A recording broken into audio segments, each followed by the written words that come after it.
Bem-vindos ao 9º episódio do nosso ITScast, nosso podcast da ITS Edu. E eu estou aqui do lado de uma grande figura, né, que por sinal é meu sócio, Paulo Pimentel. E hoje a gente trouxe uma grande referência, né, para mim também, mas somente para o Paulo, que ele começou a jornada dele no escritório dessa pessoa, né? Ele sempre me falou muito bem dessa pessoa e hoje a gente tem essa grande referência aqui, passando um conhecimento muito do dia a dia, muito prático para todos vocês. Paulinho. Bom dia, boa tarde, boa noite, meu pessoal, meu povo. Estou aqui falando com vocês, ao lado de Lucas, ao lado desse convidado muito especial. E é uma honra para mim estar aqui agora.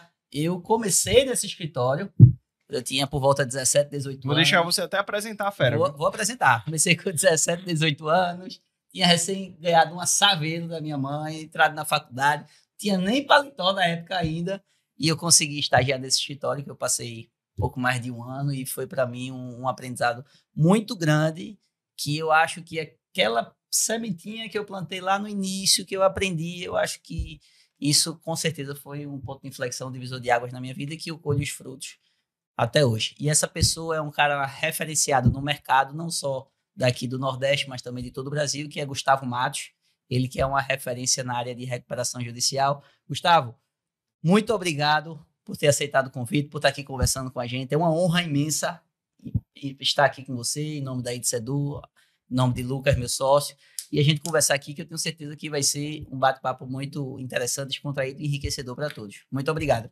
Eu que agradeço, bom dia a todos, eu que agradeço o convite, a honra é toda minha, né? Confesso que já acompanho né, as entrevistas, tinha acompanhado a última de Urbano Vitalino, né, que é uma grande referência hoje, contemporâneo de faculdade, e assim também como a jornada de vocês. Então, para mim é uma grande satisfação, uma grande honra, espero poder contribuir aqui nessa jornada que a gente inicia agora. Que legal, Gustavo.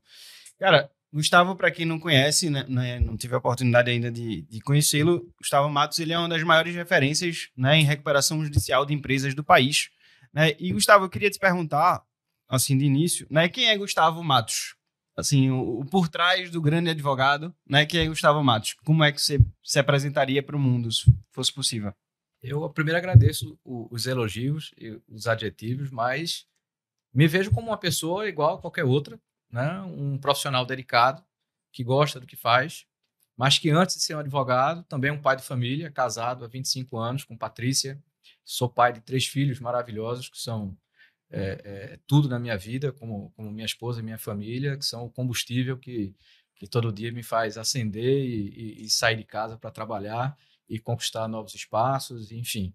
Então, uma pessoa comum, como qualquer outra, mas que gosta muito do que faz e que se dedica à advocacia com grande paixão.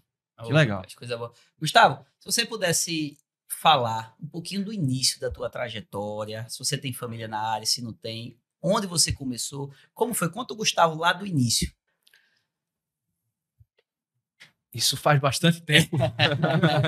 É isso, amigo. Mas assim, até chegar aqui, meu primeiro estágio, vou falar da faculdade, entrei na faculdade com bastante novo.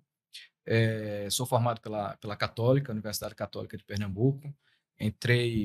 Fiz vestibular em 92, comecei em 93, terminei em 97.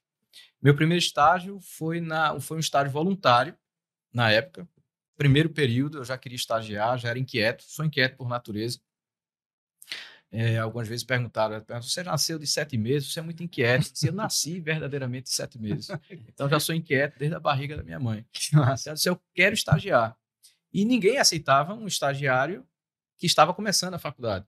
Então, fui fazer um estágio voluntário, na época, no Ministério Público do Trabalho. Na época, só se admitiam estagiários a partir do 7º período. Existia um processo de seleção e eu não podia fazer esse processo de seleção. Então, me permitiram fazer um estágio não remunerado e eu comecei a fazer esse meu primeiro estágio lá. Foi um grande aprendizado para mim, porque quando eu entrei, eu tinha aquela sensação de que não sabia nada. Realmente não sabia nada. Mas aquela sensação de que todo mundo sabia tudo e que você era a única pessoa que não sabia nada. E com a mudança das turmas, aquela primeira turma que estava comigo e saiu para dar entrada a outros estagiários que estavam no 7º período, como eu já tinha ali 3, 4 meses de experiência naquela função, todos que entraram do 7º período começaram a perguntar a mim o que deveria ser feito naquele estágio. E aí foi um grande diferencial que eu disse, olha, a importância primeiro do estágio, né? De você querer aprender, de você poder dividir a experiência. E ali eu percebi que pouco importava se eu estivesse no 1º, 2º ou 7º, se eu tivesse a prática, poderia ser um diferencial para mim naquele momento. Então, terminei aquele estágio. Na época, eu me inscrevi no CIE para buscar um estágio e fui para a Justiça do Trabalho, na época. Na época, era Junta de Conciliação e Julgamento. Faz bastante tempo isso. Não eram nem varas federais, nem os juízes de trabalho se chamavam juízes federais de trabalho, enfim. Então, você tinha lá a Junta de Conciliação e Julgamento. Eu fui estagiário na 10ª Junta de Conciliação e Julgamento do Recife. De lá, passei 3 meses e fui ao tribunal também trabalhar num gabinete, na época, de um juiz, não era nem desembargador, que se chamava também, mas um juiz do TRT. E lá tive a oportunidade, pelo time que trabalhava e a liberdade que me deram, de começar a não só estudar os processos, mas também colaborar com os técnicos, a elaboração de relatórios, como construir um voto, como estudar um processo e ver os pontos críticos, o que foi conhecido na primeira instância, o que não foi. Então, você começar a ter um senso crítico do processo. E eu me recordo que eu gostava tanto de fazer isso, que eu comecei a levar processo para casa. Então, eu pegava um ônibus, eu morava em Piedade, trabalhava no TRT, no Carlos Apolo. Então, pegava um ônibus, terminava a faculdade, ia para o estágio, final da tarde, começo da noite, pegava um ônibus e ia para Piedade. Levava lá 10 processos. Chegava à noite, começava a fazer para no outro dia devolver fora os que eu tinha feito. E um dia eu estava, numa noite dessa, fazendo, né, os relatórios de cada processo, e meu pai me aborda e faz, o que é isso? O que é que você está aqui? O que é que você está fazendo aqui com... Eu disse, não, pai, são processos. Processos, mas você é estagiário. Sim, mas eu trouxe para fazer, para levar no outro dia. Se você é maluco, como é que você está vindo de ônibus trazendo o processo? Se acontecer alguma coisa com você no meio do caminho, você amanhã não vai ser nada. Não quero que você traga mais processo para casa. Fique até tarde lá fazendo, mas não traga no ônibus para casa. Eu disse, poxa vida, eu tentando ajudar e ele querendo, né, me proteger e com a maturidade e experiência que tinha. E desde aquele dia eu não levei mais processo para casa, mas ficava até mais tarde fazendo. Então, assim, eu tive uma vivência muito positiva, assim, uma experiência muito positiva de contato com as pessoas, de ter o reconhecimento, tanto na vara que eu trabalhei, na junta, melhor falando, como também no gabinete daquele juiz, que quando saí de lá renderam, né, as homenagens e tal, pelo trabalho e pela contribuição. Então, eu vi a importância ali do estágio, quanto aquilo poderia ser um diferencial, mas como a minha experiência já tinha, no começo já da faculdade, eu já tinha ido para o Ministério Público do Trabalho, no estágio voluntário, no estágio pelo CIE, na Justiça do Trabalho. Eu senti a necessidade de conhecer outras áreas, porque fiquei preocupado naquele momento de me limitar ao conhecimento de uma área do direito e de talvez não me identificar ou demorar para me identificar com outras áreas. E aí fui para... buscar espaços no contencioso civil, que era algo que me despertava, e entrei, me apaixonei e estou até hoje. Contencioso civil foi minha grande escola. Contencioso civil sempre defendendo devedores, e aí onde começa a minha história. Hoje é recuperação judicial, mas a recuperação judicial hoje, a legislação relativamente nova, de 2005, mas antes disso, outras ferramentas eram utilizadas, não só a concordata, né, o antigo decreto, mas as ações revisionais, as discussões com os grandes bancos, as grandes temáticas de empresas que se encontravam em dificuldade, em sistemas ali de pré-insolvência, e você entrar para defender aquela estrutura de negócio, aquele empresário, os funcionários, aquela unidade de negócio como um todo. E aí foi minha grande escola. Dr. Vicente Gouveia, saudoso Dr. Vicente Gouveia, que me deu uma oportunidade enorme, João Bento de Gouveia, que era o irmão dele. Que era um grande celeiro, né, Gustavo? De vários advogados assim, de referências. Baluarte, né? São baluartes, que eu me lembro que assim, a gente andava no fórum e encontravam esses medalhões, vamos chamar assim, Urbano Vitalino que teve aqui, Dr. Urbano, você encontrava o Dr. Urbano no fórum, era uma celebridade, você olha, aquele é Dr. Urbano, Dr. Renato Pinheiro, pessoas assim que marcaram a história da advocacia né? Pernambucana, Dr. Ricardo Corrêa, pessoas que você tinha como referência, você como estagiário andando no fórum, e você olhava, poxa, esse é um profissional de respeito, né? Esse é uma pessoa que eu tenho que respeitar, que eu tenho que aprender. E a vivência do fórum, né? Você está ali no dia a dia do fórum, você conhecer os meandros ali do fórum, questões simples, né? Que hoje se perdeu um pouco, que né, hoje perdeu bastante. Você vai no fórum, hoje não tem ninguém. Né? No fórum hoje eu me lembro que nas primeiras oportunidades, celular era uma coisa que não existia. Então o luxo era você andar com a cartela de ficha, né? Para na fila do orelhão ligar para o escritório para passar alguma coisa, alguma informação importante. Depois da ficha, o cartão que já valia por 20 fichas. Né? Então, assim, essas mudanças assim, da tecnologia, chegando hoje ao processo eletrônico, que é muito mais dinâmico, que tem suas facilidades, mas também você perde muito o contato. Sim. Né? O contato com as partes no dia a dia, os colegas no fórum, a assessoria dos magistrados, o próprio magistrado, né? Facilita a comunicação, sem dúvida, mas perde o calor humano. Então, quando a gente tem hoje a oportunidade, a gente estava falando aqui antes de entrar no ar, das assembleias de credores. Então, as assembleias de credores hoje que a gente faz, 90% hoje são eletrônicas, são videoconferência. Perde o calor humano, a discussão, o embate. Então, há 15 dias atrás, eu fiz uma presencial no interior de Alagoas. Raiz. De uma usina raiz, literalmente raiz, com a classe dos trabalhadores lá representadas, com as pessoas mais simples, mais humildes. Ao mesmo tempo... Desculpa a pergunta. Nós adiamos. Com pessoas assim, desde a pessoa que tem dificuldade ainda de escrever o nome, ao advogado mais qualificado que representa um banco que tem um crédito relevante. Então, você tratar com esse universo de pessoas numa mesma sala para você buscar o equilíbrio entre os interesses de cada um, né, presencialmente, o calor humano, a discussão, é muito mais enriquecedor, muito mais prazeroso. Ô, Gustavo, até antecipando, já que você tocou nesse assunto, a respeito da comunicação. A comunicação e negociação. Eu ia perguntar sobre negociação. Porque a gente talvez estaria na pauta, mas pegando esse gancho, porque a gente estuda muito, inclusive eu estudo com seu filho, a gente pagou agora até uma disciplina referente à negociação, um método de negociação que se utiliza, por exemplo, em Harvard, falando as questões de uma negociação. Meu inglês tá bom mesmo. É todo dia, meu amigo. Se não estivesse melhorando... Então, esse tipo de negociação, que existe negociação colaborativa, uma negociação competitiva, existe um método de você identificar efetivamente quem está recebendo a sua mensagem, se ele tinha um perfil mais expressivo, pragmático. Então, são questões que vão te treinando a se portar para fazer com que efetivamente haja um consenso entre as duas partes. Como você tem uma técnica específica para isso ou foi algo que foi sendo construído ao longo da sua carreira e algo que foi intrinsecamente aprendido e dominado? Como é que é essa questão? Da minha parte foi muito natural.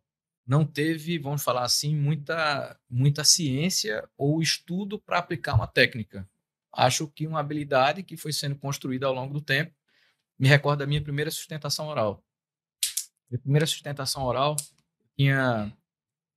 Eu tinha me formado, mas não tinha OAB ainda.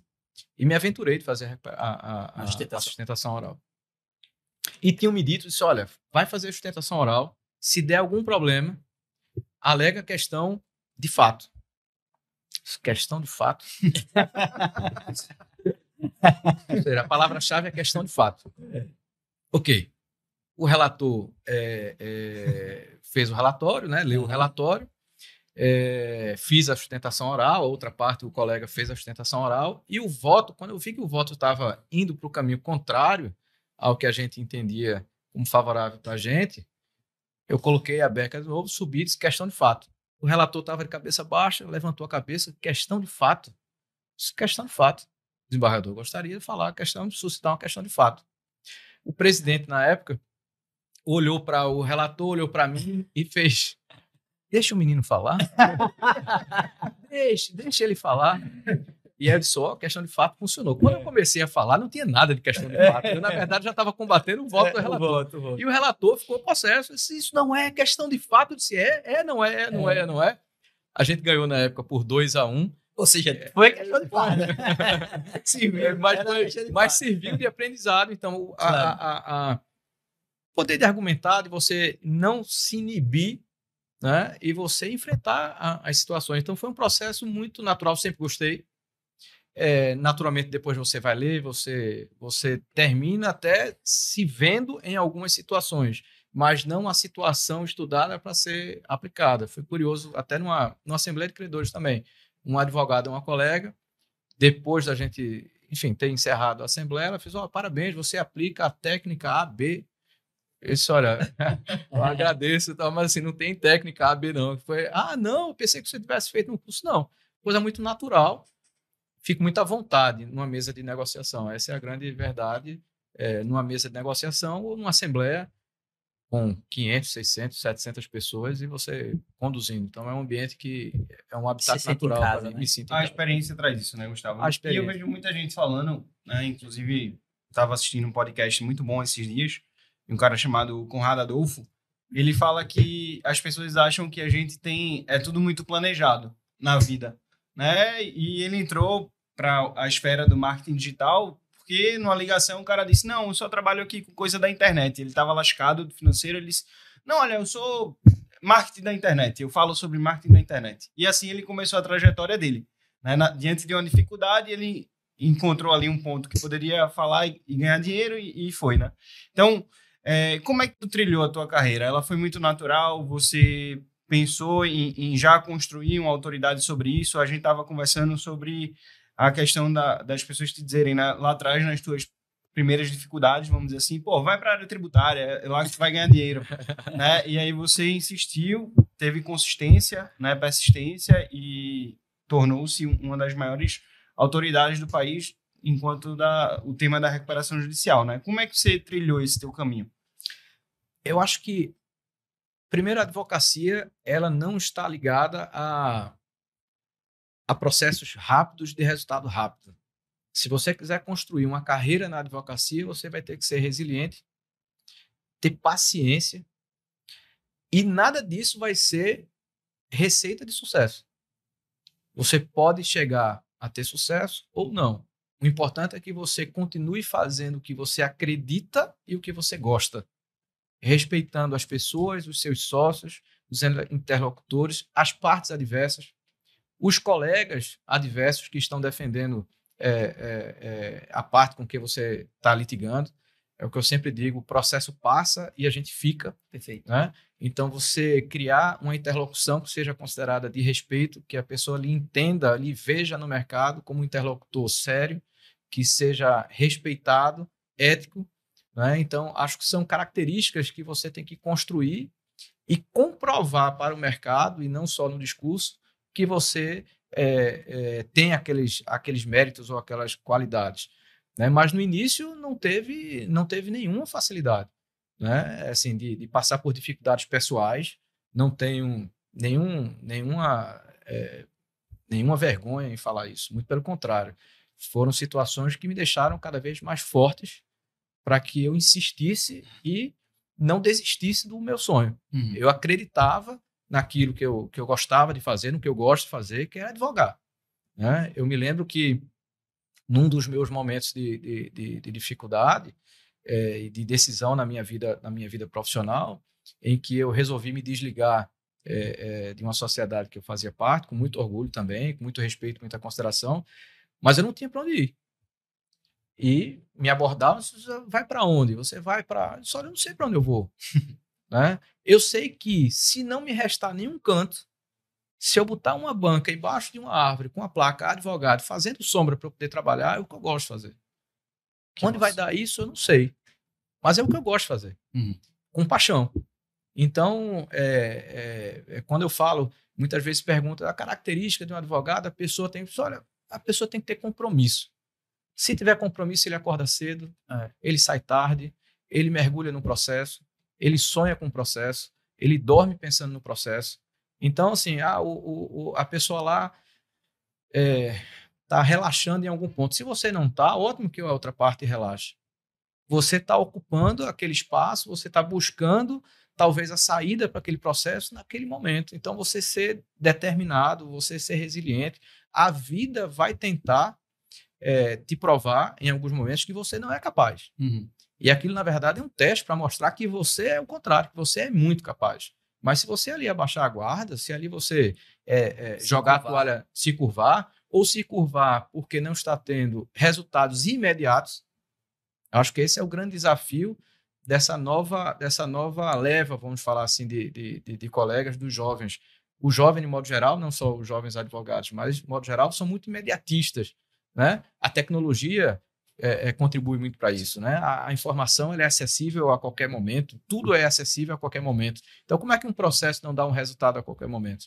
Né? Como é que um litígio demora 3, 4, 5 anos para se ter uma sentença, às vezes, e às vezes o tempo é necessário para que aquele processo amadureça?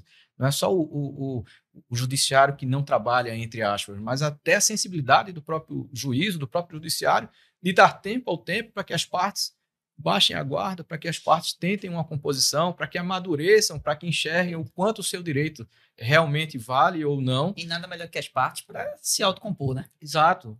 Então, a gente tinha conversado aqui também antes, processo de recuperação judicial é um processo multidisciplinar, né? É bastante complexo, né? Uma empresa entra com um processo de recuperação judicial, é a empresa contra, como a gente tem casos, 8.000 partes contrárias, 8.000 credores, 7.000 credores, 4.000 credores, 1.000 credores, 300 credores, 1 contra 300, 1 contra 400. Como botar tudo isso em equilíbrio para que todo mundo entenda que há uma solução ali que tem que ser negociada? Porque se uma parte tentar impor a sua vontade e a outra, talvez não seja a melhor solução para todo mundo. Então tem que haver diálogo, tem que haver resiliência, tem que haver paciência, você tem que entender o lado da outra parte, né? Muitas vezes, numa assembleia, os primeiros 40 minutos é a hora do desabafo do credor, você tem que entender, né? Você tem que ser muito psicólogo, né? Tem que ser, não só com o cliente, mas também com a outra parte. Você tem as duas visões, né? Sim. Então, assim, a advocacia, eu acho que tem muito isso. Para você ter uma carreira longa na advocacia, você tem que ser resiliente, você tem que ter paciência, você tem que acreditar na sua capacidade. A vida, como falei, vai te testar inúmeras vezes. As tentações são muitas também para você perder o foco. Na verdade, você acreditar e continuar acreditando, que são valores que são inegociáveis, né? A tua condição, a tua ética, a sua integridade profissional, a sua independência profissional, isso não tem preço. Não tem valor de honorários que paguem por isso. Verdade. Então, e a vida vai te tentar em algumas oportunidades para chegar e dizer, olha, você pode ganhar milhões com isso, certo? Mas se ganhar milhões no outro dia, eu serei quem? Perder meu nome, né? Que vale muito mais. Exato, vale muito mais. Assim, você ter o respeito dos colegas, né? A gente trabalha muito com parcerias. Eu falei antes aqui para vocês também. A gente respeita muito as nossas parcerias, os colegas, os escritórios. Como a gente trabalha numa área muito especializada, é comum que vários colegas nos indiquem, né? E a gente respeita muito essa parceria, né? Tanto no caminho de volta, quando chegam questões para a gente que aí não é a nossa especialidade, uma questão tributária, uma questão trabalhista, a gente lida no dia a dia com todas essas áreas do direito.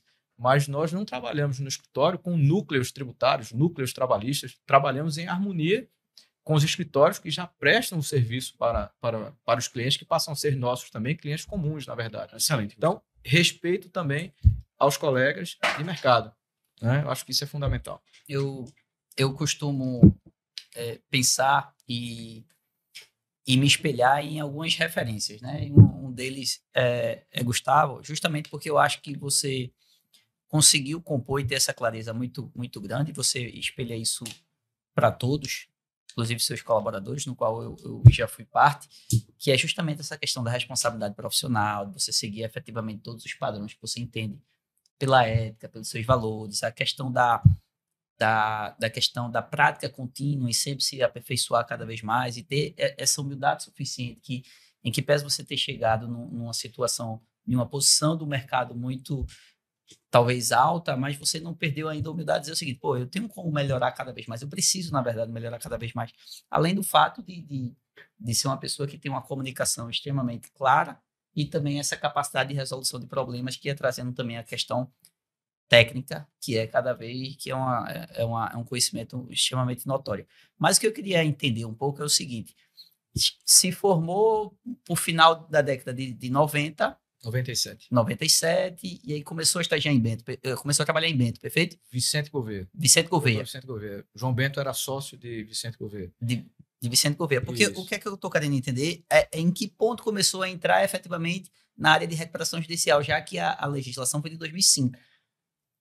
Antes de 2005, eu tive a oportunidade no escritório do Dr. Vicente de trabalhar com as concordatas. Ah, tá. Então, grandes processos de concordata, além de outros processos, sem usar a legislação de insolvência, defendendo devedores. O contencioso cível. Contencioso cível raiz, aquele de fórum mesmo, de você estar ali correndo atrás de uma liminar de sustação de protesto, correr para intimar o cartório até às 17 horas, o ofício na mão, do carro quebrar no meio do caminho, parar uma moto no meio da rua e pedir uma carona para entregar o ofício. Então, assim, todas essas situações a gente já vivenciou com colegas do escritório e pessoalmente. Então, e saiu de lá para... A primeira sociedade foi o Mate Porá? Não. Aí, João Bento, na época, ele se desligou do escritório de Dr. Vicente. Na época, eu era estagiário ainda e ele me chamou para ser sócio. Ah, tá. Caramba. Perfeito. Então, assim, foi Foi sócio? Você era estagiário? Eu era estagiário, eu estava no último período da faculdade e ele disse, olha, eu estou saindo, vou montar meu escritório, quero que você vá ser meu sócio.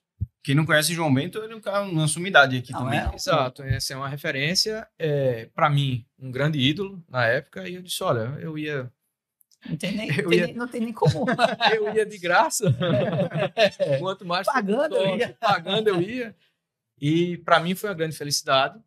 E são as felicidades da vida, porque eu estava me formando, ao mesmo tempo eu estava descobrindo que ia ser pai. Eita. Então, Guilherme, que você conhece, que hoje tem 24 anos, vai fazer 25. Na época foi uma grande surpresa, uma feliz surpresa para todo mundo, mas vocês imaginem recém-casado, uma pessoa com 22 anos, 23 anos, se formando, pai. Caramba. E eu ganhava... Estagiário, né? Estagiário, que era um salário mínimo, que um salário mínimo hoje, na época, a grande meta do país era transformar um salário mínimo em $100. Então, você pega $100 hoje, quanto é o salário mínimo? Antes era menos que $100. Então, assim, você sustentar uma estrutura dessa e você não correr da responsabilidade. Porque na época eu cheguei para os meus pais e disse, olha, vou resolver, né? Vou ser pai e vou me casar. Mas como você vai se casar? Você vai... Não, eu vou me casar. Já namorava já há bastante tempo. Patrícia, minha esposa e mãe dos nossos 3 filhos. Então, foi um desafio enorme. Então, você imagina começar uma carreira, fora todos os desafios pessoais que a gente imagina, né? Projetando os cursos, enfim, você se dedicar a uma carreira e, ao mesmo tempo, você dividir a responsabilidade de ser pai, não ter onde morar, né? E procurar e chegar num jornal de domingo, ler o classificado. Ninguém faz isso mais hoje, né? Eu comprava os 3 jornais para marcar o classificado para ver onde é que poderia encontrar um apartamento. Né? E são essas dificuldades que vão nos fortalecendo. Exatamente. Tem um amigo do meu pai, fazer o registro aqui, Luiz Farias, um grande amigo do meu pai, um grande amigo meu, devo muito a ele. Na época ele emprestou um apartamento em Candeias, eu morava em Candeias, no final de Candeias. Gesto, né, rapaz? Ele emprestou Antigamente as pessoas eram mais mundosas, eu acho, assim, né? Assim, foi para mim... Isso é impagável. É uma coisa... Então, assim, foi de uma grandeza e que, para mim, assim, me deu uma paz e o conforto para poder sair e lutar. Ter um lar. Você disse, olha, se der tudo errado, pelo menos eu tenho uma casa emprestada. Né? Depois de um tempo, a gente conseguiu alugar um apartamento. Né? E aí você conseguir um apartamento. Depois de um tempo, o primeiro apartamento. Né? São situações que acontecem na vida da pessoa.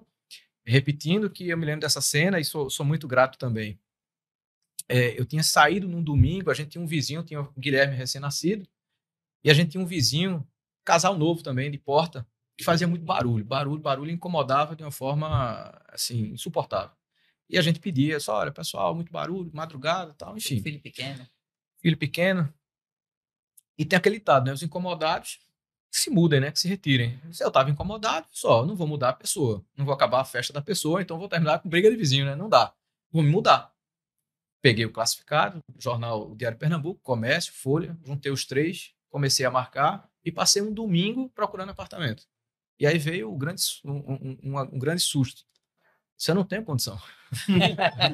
Eu olhei 50 apartamentos, fui lá todo animado, recortado. Vou me mudar. Vou me mudar. E cheguei em casa, eu disse, eu tenho que administrar o vizinho aqui mesmo, porque não tem Deixa esse condição. barulho aí. Deixa o barulho legal aqui, agora. vou botar um tampão e aumenta a televisão, buscar outra alternativa. E eu disse, poxa vida, tem nada fácil. Uhum. Chegou na segunda-feira, eu estava tendo uma reunião com um cliente. O cliente tinha uma construtora. E tratando um assunto aleatório. Gustavo, você está morando onde? Não, eu estou morando num apartamento tal, bairro Nas Graças, assim e tal. Mas você está com apartamento? Não, até procurei apartamento ontem, mas assim, não é o momento ainda não. Ele fez, como não? Aí ele fez, não, eu não tenho condição ainda de comprar um apartamento. Ele fez, não, peraí. Pegou o telefone, ligou para a funcionária, para a gerente dele da construtora e disse, fulana, tudo bem, nosso apartamento 101 do edifício tal ainda está disponível. A funcionária disse, nós vendemos ontem. Se o contrato foi assinado, eu disse, não, cancele. Caramba. Eu olhei e disse, não, eu não acho tenho que como você pagar. entendeu que eu não tenho. Não. Cancele. Um post-it pequeno, o adesivozinho pequenininho, amarelinho, do menor que tem. Ele fez, quanto é que você pode pagar de parcela? Eu disse, era o preço do meu aluguel. O apartamento estava pronto. Ele disse, olha, eu só posso pagar X, que era o mesmo valor do meu aluguel. Se você pode pagar uma intercalada de tanto X a cada 6 meses, e como você trabalha, para mim, a gente pode compensar com o trabalho.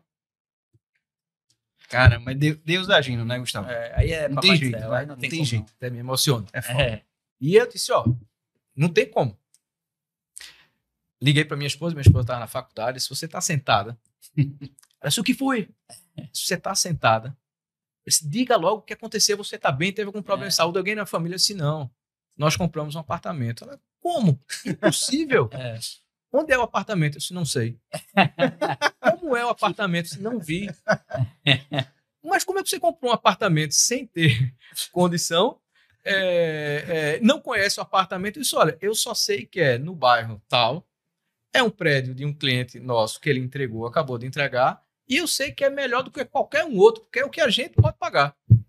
E sem barulho. Então, assim... Ele acredita que é sem barulho. Então, a gente, assim, a felicidade de ir para um lugar que era nosso, e eu sempre defendi isso, e sempre disse na minha vida, assim, qual é o melhor que você pode ter? Não é o do outro, é o seu. É o seu. Então, assim, era um bom apartamento, mas simples. Mas era o melhor do mundo. Isso assim, é muito importante, Gustavo, você passar, né? Porque as pessoas podem te olhar e dizer, cara, ele sempre foi rico, ou sempre foi bem de vida, não vê os desafios, né, que tem o empreendedor. A vida real. A vida real do real. empreendedor. Né? Não é assim. E sempre tem algum desafio que você enfrenta, né? Mesmo hoje, depois de tanto tempo, né, de tanta persistência, enfim. Então, isso é muito importante, passar esse dia a dia. E, enfim, depois disso, como é que tu evoluiu a carreira, né? Aí eu passei, voltando aqui. Só uma dúvida, desculpa. Ele é vivo ainda hoje? Esse dono da construtora? Sim. Ele deve olhar pra você e dizer, meu irmão, esse cara... Eu conheci Gustavo, menina. Mas eu ajudei ele. E teve até um fato. O pai dele faleceu há uns 3 anos atrás, né? E ele mexendo nas gavetas, ele achou a carta que eu fiz de agradecimento. Rapaz. Então, assim... Porque na época não era o WhatsApp, uma mensagem, né? Hoje em dia o WhatsApp... São pessoas que passam na sua vida que eu digo a todos, né? Gratidão é dívida que não prescreve. Legal. Tá? Então, assim, seja grato. Tá? A vida toda. Então, assim, as pessoas que te deram a mão, tenham essas pessoas como referências e seja grato e tente fazer o mesmo por outras pessoas. Eu acho que onde a gente pode multiplicar isso. Né? Se fizeram por mim, porque eu não posso fazer por outra pessoa. Né? A gente estava falando aqui de mitos da advocacia, né? que na dificuldade que a gente estava lá, na minha dificuldade inicial, não foram poucas as pessoas que disseram, rapaz, você está na área errada, né? Vai fazer tributário, porque tributário tem um mito do tributário, o advogado é o advogado rico, né? Uhum. Mas a gente sabe o quanto é difícil advogar no tributário, como em qualquer uma outra área. Sim. Mas, assim, você acreditar e você ter na sua vida pessoas que vão te ajudando. E hoje, no escritório, quantas pessoas ou quantos clientes a gente estende a mão sem estar preocupado com a condição dos honorários. Os honorários devem ser sempre reflexo de um bom serviço, reflexo de uma relação de confiança que você construiu com o cliente. Né? E muitas vezes, quando o cliente chega para um processo desse de reestruturação, de insolvência, em que você está ali no momento talvez mais frágil daquela pessoa, você poder estender a mão e no final de um processo desse receber um obrigado sincero, uma gratidão, você sentir a gratidão do cliente ali, você se sentir útil, você, poxa vida, enquanto pessoa, enquanto profissional, não só a questão dos honorários, a questão tal, mas assim, o valor, a essência. A essência está em fazer aquilo porque você gosta. Sim. E você encarar o desafio porque você gosta daquele desafio. A minha melhor experiência na advocacia foi eu ganhei R$500 de honorário. Eu era estagiário lá no Da Fonte, né, e a minha chefe chegou e disse, quem quer fazer um mandado de segurança aí? Aí eu disse, eu quero. Aí ela, pronto, você ganhou R$500. Agora aí me explicou lá o caso e tal, era uma pessoa que tinha câncer, né, e ela estava ajudando, a gente ia buscar uma liminar para ela tomar um remédio. Né, e aí caiu para Eduardo Sertório, esse caso, ele imediatamente, eu consegui subir, né, no fórum, né, no TJ, ele imediatamente deu a decisão, não só isso, ligou para a Secretaria de Saúde, né, e já mandou o fax com a decisão notificando que ela precisava do remédio, enfim. Meu irmão, isso aí parecia que eu tinha feito um gol num Fla-Flu. Pois é, isso não tem preço, né? Não tem preço. Não tem preço. Então, assim, a sensação de você se sentir útil Sim. para as pessoas, né? Eu me lembro de um processo complexo da gente lá no escritório, de uma usina. Então, você imagine ali 4.000 credores trabalhistas que passaram lá 1 ano sem receber salário. E, de repente, você equalizar aquela situação, a fábrica voltar a funcionar. E foi interessante porque na reinauguração colocaram lá um palanque e, enfim, todas as autoridades lá, né, com toda a legitimidade, fazendo seus discursos, enfim. E chamaram a gente para subir no palanque. A gente disse, não, a gente quer ficar aqui embaixo. E a gente ficou lá no fundo. Né? Então, aquela multidão, pessoas simples, pessoas humildes da Zona Canavieira. E a gente estava ao lado de um senhor bem humilde, bem simples ali. Ele não conhecia a gente. E ele agradecendo, né, que coisa maravilhosa, a gente vai voltar a ter, a usina vai voltar a funcionar, voltar tal. E conversando com a gente, como se a gente estivesse na mesma situação que ele. E a gente, sim, que bom, o senhor tal. Mas você vê aquela reação sincera de uma pessoa simples, ao mesmo tempo o empresário também satisfeito, porque o serviço foi bem prestado, enfim, de um terceiro que arrendou aquela unidade industrial, que retomou a capacidade produtiva, do Estado que estava ali presente também. Então você vê tudo isso funcionando e você fala, poxa, eu contribuí para isso. Né? E você se sentir realizado naquilo. Sim. Olha, eu consegui fazer, o time conseguiu fazer. Quando eu falo o time, ninguém faz nada só. Né? O time da gente é um time coeso, um time enxuto, como eu falei para você. No escritório tem 20 colaboradores, trabalham comigo aqui, a maioria há 15 anos, 16 anos. Assim, um time um bloco bem firme. E você vê o resultado prático desse trabalho. Né? Assim, e inúmeras outras situações, né? Uma coisa também da experiência nossa que eu posso falar, quando a gente é visto pelo mercado em qualquer área, né, como uma pessoa especialista em determinada situação ou determinada área do direito, a tendência é que todos achem que você também só trabalha com as causas grandes. Tá? Não, só trabalha com as causas grandes. Né? E o que eu sempre digo, primeiro, lá no escritório a gente não trabalha só com as causas grandes, a gente trabalha com todas as causas. Porque a maior causa é a causa do cliente, não é a sua. Caramba, que massa. Então, o cliente que deve 1 bi ou o cliente que deve 1 milhão, o de 1 milhão também está sem dormir. É verdade. Para ele é o maior problema da vida dele. Para ele é o maior problema da vida dele. Então, eu, enquanto profissional, eu tenho que me colocar à disposição e buscar a solução para resolver o maior problema da vida de cada cliente. E aí, pega nesse gancho, Gustavo, como é que tu trabalha a tua cabeça para não se envolver tanto no problema do cliente? Separar as pessoas do problema. Eu acho que, primeiro, disciplina, né? Eu acho que você administrar vários problemas durante o dia. Porque você é um médico de empresa, né? Vamos dizer assim. Vários problemas de vários tipos e de vários clientes durante o dia. Você não trata um problema, você trata vários problemas do mesmo cliente e vários problemas de clientes diversos durante o dia, durante a semana. Não é fácil, né? A gente tenta ter a serenidade e a disciplina, e aí eu acho que ao longo da vida a gente também vai construindo essa casca, a gente vai, né, aprendendo com as experiências de colegas mais experientes, aprendendo com a sua experiência de você ter agido de uma determinada forma e não ter funcionado, e você ter aprendido na próxima, ter se postado de uma forma diferente, e você ganhando o reconhecimento, vamos falar assim, da parte contrária. Então, você conseguir encaixar a solução daquele teu problema também dentro do tempo do credor, no caso que a gente trata com muitos credores, que o credor tem que entender também que a solução não é imediata mais. O credor, no primeiro momento, acha que com a ação de execução vai resolver o crédito dele. Com a recuperação judicial, ele passa a entender que aquela solução é algo agora de médio e longo prazo. Né? E que a gente vai ter que ter uma interlocução sã, uma interlocução equilibrada. Que não adianta nem eu falar alto, nem ele falar alto. A gente vai ter que manter o tom para buscar o equilíbrio entre os interesses que são os mais diversos. Dos trabalhadores que estão lá com salário para receber, a um banco que tem seus milhares de reais também para receber, e ambos com total legitimidade para defender o seu interesse em situações completamente diferentes. Então, um entender o tempo do outro e a gente buscar o equilíbrio entre os interesses. Né? A gente encontrar o momento ideal em que esses pontos estão bem equilibrados para que a gente possa trazer o resultado para o processo, que no final é um processo não só para o cliente da gente, o resultado para o cliente da gente, é o resultado para uma coletividade.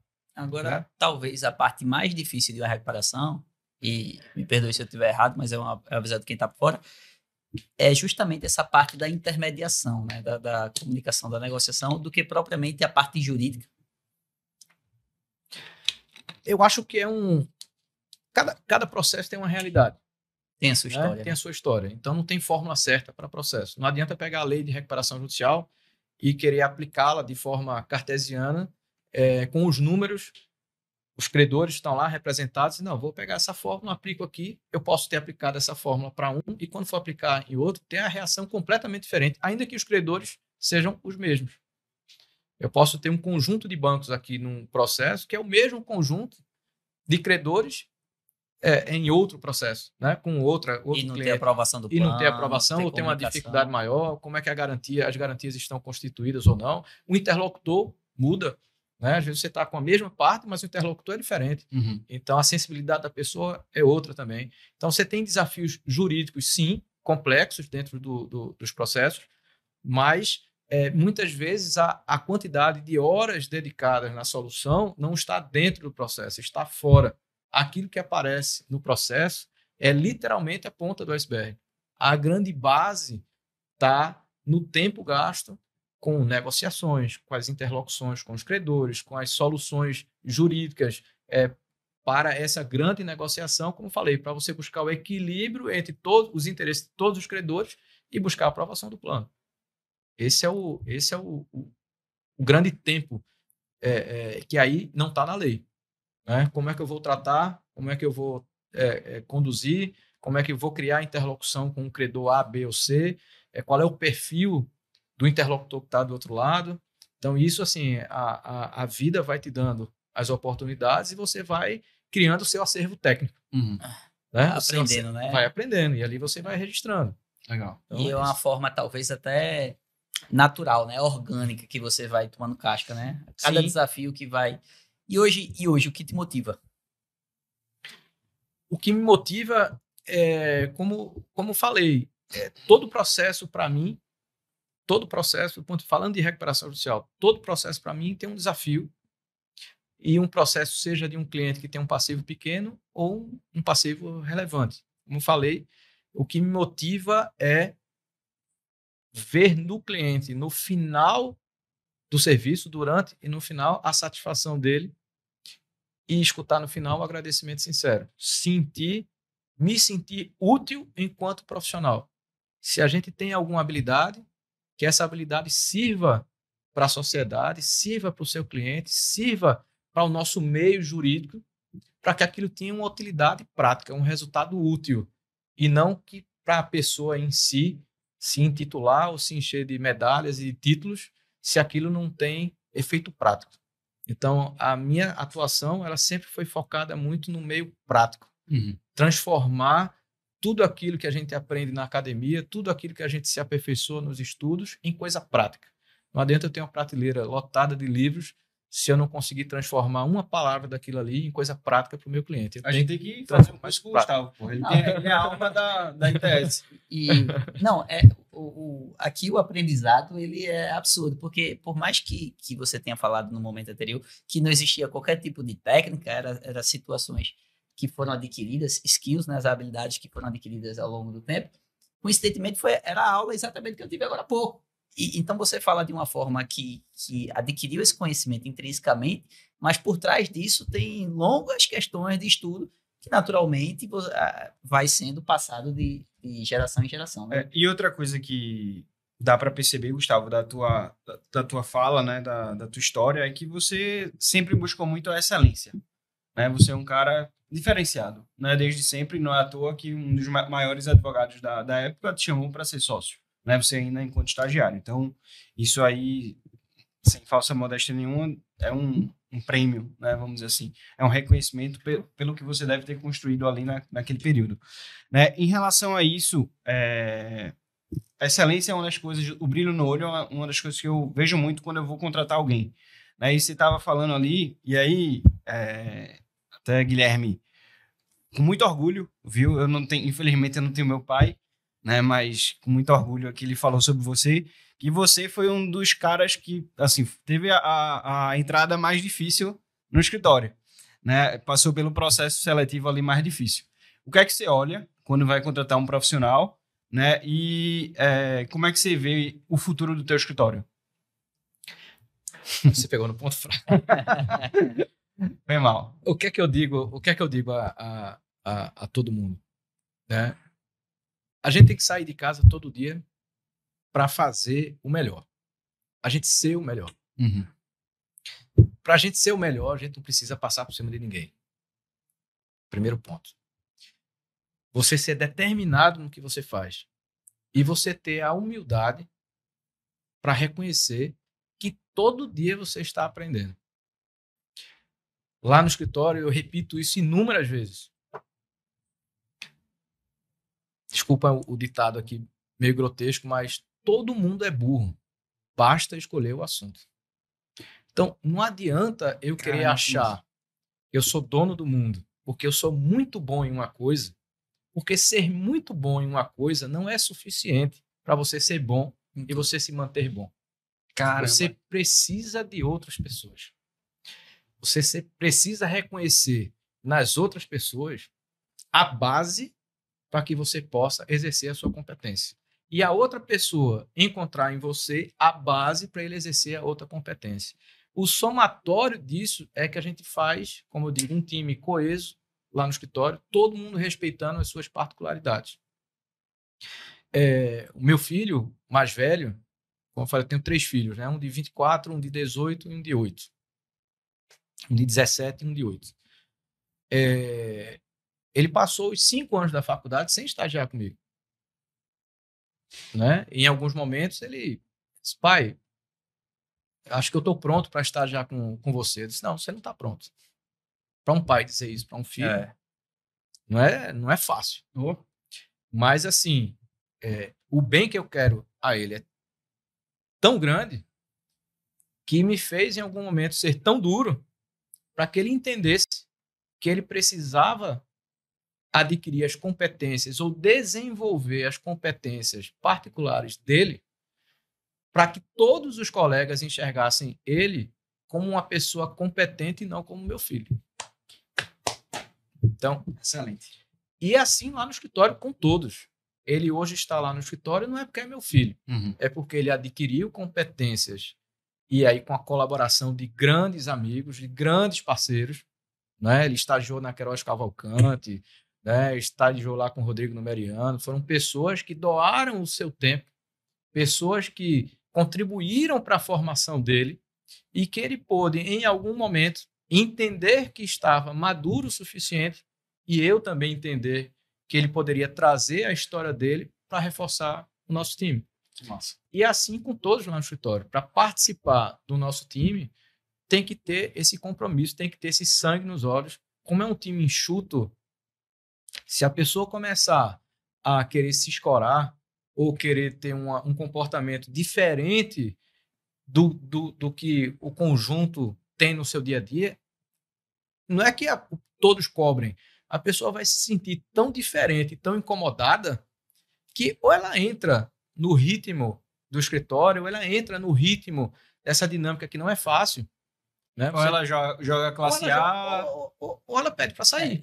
Porque o jogo o campeonato é aquele, né? Tá, Entendeu? Ou vai para a Champions League ou não vai jogar Champions. Você ter disponibilidade para se deslocar. Então a gente passou, nós em parceria com um grande escritório aqui, que eu tenho um respeito enorme por Dr. Martorelli. Martorelli é uma referência nossa aqui na advocacia. Faço aqui, rendo minhas homenagens. É uma inspiração, acho que para todos, e em especial da minha geração. É um profissional que todos sempre miraram, sempre observaram e sempre, né, respeitaram bastante. Num cliente que Martorelli nos indicou em Goiás. Então, assim, para a gente chegar no cliente no interior de Goiás, levava 8 horas de viagem. Caramba. Nossa.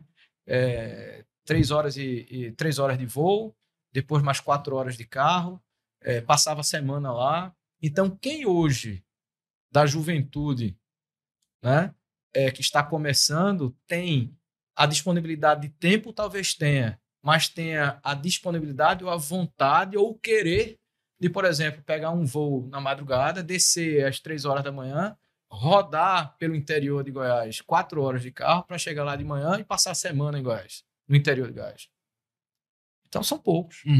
São Então, poucos. assim, as oportunidades elas estão aí para todo mundo, em todos os escritórios. Você é que vai criar o seu diferencial. Né? Então, dentro da nossa estrutura, quem é que se colocava à disposição? Que eram as pessoas. E pessoas, como o Paulinho falou, que começaram conosco como estagiários. Estagiários foram sendo contratados. Igor, né, um grande amigo seu, Igor é um gigante no nosso escritório. Sertório, outro, Paulo André, Natália, Tassiana, Francisco, Guilherme Amorim, Cris, enfim, todos lá, me perdoem quem eu não citei o nome aqui, mas rendendo homenagem a todos. São todos muito compromissados e entendem o ritmo de trabalho. Não tem moleza. Que massa. Agora, quer vencer? Entre no ritmo. Pode ser que não vença, mas não tem outra fórmula que não seja trabalhando, se dedicando.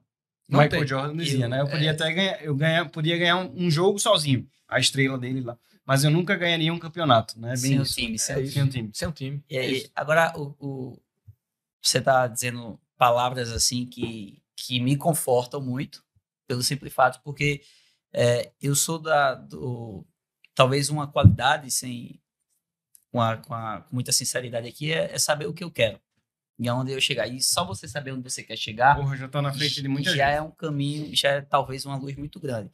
E eu sei que para chegar onde eu quero chegar, existem muitas renúncias, né? Sim. Existem muitos nãos que você tem que colocar na mesa. E uma dessas questões é muitas vezes o ritmo de trabalho. Então, eu tenho uma rotina um tanto quanto puxada em relação ao que eu tenho que cuidar do meu corpo, né, fisicamente.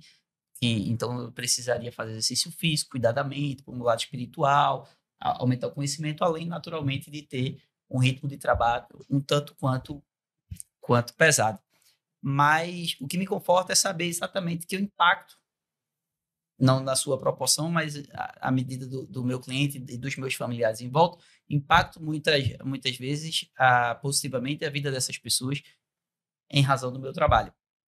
Mas, em contrapartida, também eu deixo muitos não. Então, esse final de semana, por exemplo, teve um aniversário de um grande amigo meu, eu estava voltando do ISPA, no domingo eu tinha prova. Infelizmente, eu não tinha como ir. Vários aniversários durante a semana, porque eu estou viajando, eu estou em Maceió, eu estou em São Paulo, muitas vezes eu estou aqui, e infelizmente isso acontece. Imagine quantos nãos você deve ter dito e colocado na sua vida, hein? Foram inúmeros, tanto de... Os amigos e a família, na verdade, é que tiveram que ter muita paciência comigo, né? Eu falo minha esposa, sou grato demais, fizemos 25 anos de casados. Casou de novo, inclusive. Casei de novo. Casei massa. Com a mesma mulher, né? Com a mesma esposa. Até isso você conseguiu. Eu sou 25 anos juntos. Ela é corresponsável por tudo. Sem dúvida. Ela não... Então, assim, dá um suporte enorme lá ao escritório, a todo mundo lá do escritório, aos meus filhos, meus amigos. Mas o que eu sempre digo, eu uso como exemplo e uso como filosofia em algum momento, né? A vida é um grande balanço. Balanço da empresa, para ele fechar, tem que dar 0. Então, pegando um pouco da contabilidade, que você é especialista, então, a vida da gente não pode ser só positivo. Felicidade, serenidade, aquele sonho que todo mundo imagina que é o paraíso. Vou chegar na minha vida, é um paraíso, dinheiro. Tudo. Para isso, você tem. Mas isso importa em pontos negativos. Para você chegar em algum canto, você teve que comprar o combustível para chegar. Aqui foi despesa. Aqui foi o ponto que você chegar. Para dar equilibrado, isso aqui tem que ser igual a isso. Se anular, dá 0. Caramba. Então, para a vida da gente ser equilibrada, o nosso balanço tem que dar 0. Precisa de certo desequilíbrio para ser equilíbrio. Exatamente. Então, assim, não tem como você ter êxito sem você ter ônus. O certo também é que você tendo muito ônus, em algum momento, a vida vai te dar o bônus. A vida equilibra. Né? No campo pessoal, no campo profissional. A questão é você ter e saber o tempo e ter a maturidade para chegar lá e não querer mudar o resultado do seu balanço no tempo que você quer. Então, você ter a perfeita noção de que você está passando, como eu passei, né? E passo todo dia. As dificuldades são várias. As dificuldades, elas mudam no cotidiano. Só o level que muda, mas a dificuldade... Exato. As dificuldades estão aí para testar a gente no dia a dia. Mas você sabe que enfrentando, você tendo a capacidade de enfrentar, de suportar, de ser resiliente, de você atravessar e chegar do outro lado, você vai ter o positivo. A satisfação, a plenitude, você se reconhecer como um profissional apto, você ser reconhecido pelo mercado como uma pessoa que pode colaborar com esse mercado, de ser uma pessoa responsável, de ser uma pessoa responsável com a família, com os amigos, com as pessoas próximas, com seus sócios, com todo mundo. Então, tudo isso é ônus em algum momento, mas se reverte em bônus. Então, você ter o equilíbrio e você fazer o seu balanço. Você fazer o seu balanço. Né? Você começa a contar os positivos e daqui a pouco você diz, olha, minha vida, mas onde é que está o negativo? Ou o inverso. Você começa a botar os pontos negativos, né? E aí, quando você aplica isso na relação entre as pessoas, começando pela família, você com seu filho, você com sua esposa, você com os seus filhos com você, o balanço de todo mundo tem que estar interligado para formar um grande balanço. E o grande equilíbrio, porque o que é ônus para um pode ser bônus para outro. O filho estudar numa boa faculdade, excelente para ele, é bônus, mas para o pai é ônus. Ele não tem que pagar. Né? Então, assim, o que é bônus para ele é ônus para a gente. Mas lá na frente, aquilo que foi ônus vai ser um bônus. Pai vai ser um bônus. Sim. Né? Porque aquilo vai reverter no crescimento pessoal dele, aí você vê a satisfação. Aquela satisfação é o bônus, a sensação do dever cumprido. E o dever cumprido enquanto profissional, enquanto pai, enquanto ser humano em relação às pessoas, na relação com as pessoas mais simples, as pessoas mais graduadas, enfim, tratar todo mundo de uma forma igual. Acho que é isso. Massa, Gustavo. A gente está indo para o final. Eu vou dar a honra de Paulinho fazer a última pergunta, né? Mas a penúltima vai ser minha. E eu queria te perguntar, pedir, na verdade, para você deixar, se você pudesse dar um conselho né, para quem está começando agora na advocacia, qual seria? Não desistam, acreditem na sua capacidade, sejam resilientes e não desistam, insistam, Nossa. insistam. A advocacia é uma profissão brilhante, é uma profissão que te dá a oportunidade de você interagir com inúmeras situações complexas do dia a dia de uma sociedade, de conhecer pessoas, de transmitir, de receber conhecimento, né? E que com o tempo seja resiliente, acredite que você vai atingir o seu êxito, você vai ter resultado. Agora, tenham paciência. É isso. A minha pergunta vai ser um tanto quanto capciosa. Que eu acho que dizer... Deixa para o final, né, Donaldo? Porque você chegar e dizer talvez uma qualidade ou algo seria mais fácil. Mas se você pudesse voltar no tempo, o que é que você teria feito de diferente? Faria tudo do mesmo jeito. Tudo do mesmo jeito? Tudo do mesmo jeito. A dor do arrependimento não tem, né, Gustavo? Que Graças a Deus. Se eu sou ou me vejo como alguém, é porque eu passei pelo que eu passei. É isso aí. Então, se eu mudasse para tentar fazer diferente, talvez eu não fosse hoje A pessoa que é hoje, né? as pessoas ou que me veem como eu sou. Então, assim, eu acho que tudo acontece porque tem um propósito, né? Propósito para botar você no pé no chão, seu pé no chão. Propósito para te trazer para a humildade. Propósito para enxergar o valor nas outras pessoas. Acho que isso é fundamental. Em qualquer profissão, como ser humano. Você, para crescer enquanto pessoa, você tem que enxergar a grandeza das outras que estão ao teu lado. Saber a humildade, saber reconhecer e o quanto aquelas pessoas são importantes para você. Seu filho, sua esposa, sua namorada, sua noiva, seus colegas de trabalho, pessoas que todo dia apostam em você, acreditam em você e enxergam em você uma pessoa que elas podem confiar. Então, mudaria nada. Excelente, meu amigo. Porra. Cada vez que a gente faz um podcast, eu digo, esse foi o melhor. Né? É impressionante e assim, é muito bom, né? Eu sou muito grato de poder contar histórias como a sua, né? De nacionalizar, na verdade, advogados brilhantes, né? Reconhecidos aqui em Pernambuco e obrigado por me dar a honra, né? De te conhecer um pouco melhor, enfim, de ver o grande profissional e a grande pessoa que você é, tá? Então, queria agradecer aqui em nome de todo mundo e deixar aí as palavras finais para Paulinho. Obrigadão. Eu mencionei no início que o convidado de hoje era um cara completamente diferenciado aqui.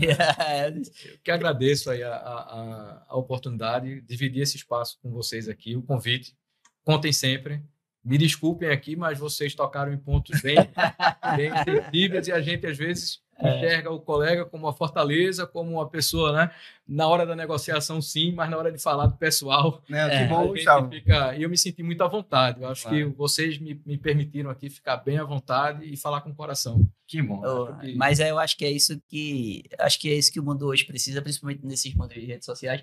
Pessoas um tanto quanto sinceras, né? Total. Agradeço a participação e a atenção de vocês. Contem sempre. Muito obrigado. Obrigado, viu? Obrigadão.